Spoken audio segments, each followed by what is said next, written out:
Life in Japan, Tokyo Drift version. Let's go!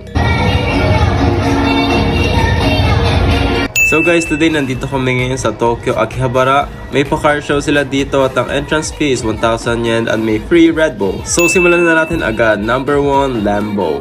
Mahilig ba kayo sa mga sports car? Number 2, actually di ko sure kung ano to. Alam niyo ba yan guys? Number 3 is Ferrari. Shoo! Hindi ako expert pagdating sa kotse, sa model at ng function nila. Pero nagagandahan ako kaya ako nag-tour dito. Makikita niyo iba-ibang klase, di ba? Ito talaga yung pinunta ko guys, sorry. Char. In between sa mga car show, may pasabog sila na performance. Yan. Pang-attract ng mga customers. O, di ba? Solid. So, since car show to, may mga awards sila for the best car. At may DJ.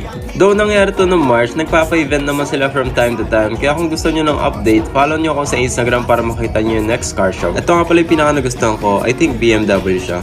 And sobrang saya kasi ang friendly ng mga staff. Tapos mura pa yung alcohol, kaya pwede kayo maglasing. Kayo ba? Ano ba